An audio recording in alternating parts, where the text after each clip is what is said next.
You know the name Toyota, right? Of course you do. It's a global symbol for cars that just work. But behind that massive empire is this incredible story of risk, of failure, and ultimately of sacrifice. This isn't just about cars, it's about the founder who literally bet everything he had. So, who was he? His name was Kiichiro Toyoda. And get this, he risked his family's entire fortune on a dream that pretty much everyone told him was completely impossible.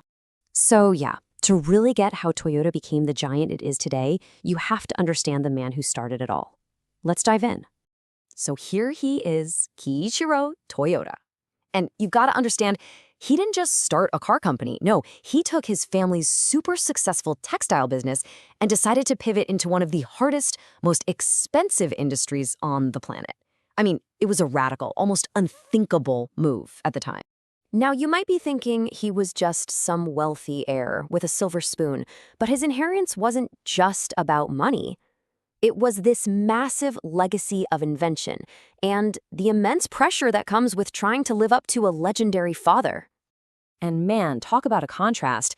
His dad, Sakichi, was an absolute legend. They called him the king of Japanese inventors.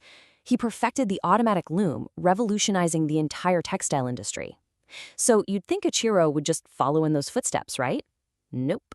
He saw a completely different future, one built on steel and gasoline, not textiles.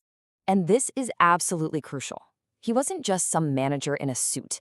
He was a highly educated mechanical engineer. In his family, you didn't just get to inherit the business. You had to earn your spot by proving you were a master of the technology yourself. That was the deal. So it was that engineering mind that led him to this dangerous new idea, a vision that would put the entire family fortune on the line.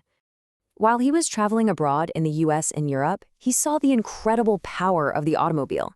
And back home in Japan, almost every car was imported. For him, this wasn't just a business opportunity, he saw it as a national problem. He truly believed that Japan had to build its own cars to be strong and independent. Okay, so how do you fund a crazy idea like that? This is where the bet gets very, very real. He actually convinced his father to sell the patent for their most advanced automatic loom. I mean, this was the crown jewel of the family business. To a British company, they took all the profits from their past success and just gambled it all on this unproven future. And the odds were just completely stacked against him. His own family was skeptical. The financial risk was so huge it could have wiped them out. Foreign competitors, like Ford, were absolute giants, and Japan just didn't have the expertise or the supply chain to build cars. He was truly betting against everything. So what happened next wasn't some story of instant success. Not even close. It was years of grinding, difficult work, all defined by one core idea. You learn by failing. Constantly. The first cars they made were, let's be honest, terrible. Engines would die, parts would break. But Kiichiro's genius was in how he saw these failures. He insisted that they couldn't just copy American designs. They had to understand why things were failing and then build something better from that knowledge. Every single breakdown was a lesson. And here's a cool little detail.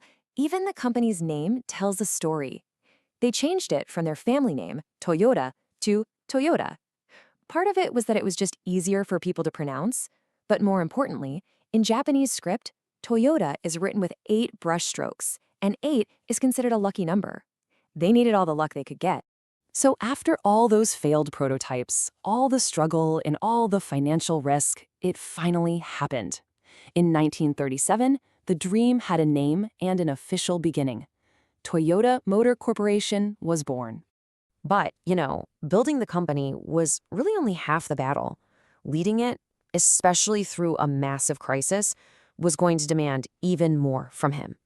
His leadership style was just different. He always put engineering before finance. He laid the groundwork for what we now call Kaizen, or continuous improvement, and he believed deeply, deeply in personal accountability, a belief that was about to be put to the ultimate test. After World War II, Japan's economy was an absolute mess, and Toyota was right on the brink of collapse. The company couldn't pay its workers, which led to these huge, bitter labor strikes. The dream he had bet everything on was literally about to be torn apart. And so, in 1950, to solve the crisis, Kiichiro Toyoda did the unthinkable. He resigned.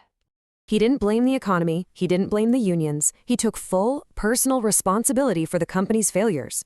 By stepping down, he ended the whole dispute, it allowed the banks to give a rescue loan, and he saved thousands of jobs.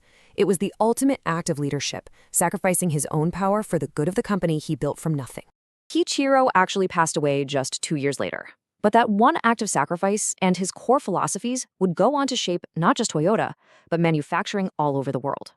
All his ideas about constantly getting better and being more efficient, they evolved into the legendary Toyota production system. Things like just-in-time production and eliminating waste, they became the gold standard for how to make things. Seriously, companies everywhere, from car makers to software developers, still study and copy it today. So when you boil it all down, the lessons from his life are pretty clear. Real innovation requires you to take risks and be willing to fail. True leadership demands that you hold yourself accountable. And a powerful long-term vision, well, it really can change the world. It really makes you think, doesn't it? In our modern world of startups and quick exits, where leaders often cash out or dodge the blame, what can we learn from a man who gave up his own creation just to make sure it would survive? It's just a powerful lesson in vision, risk, and what it truly means to lead.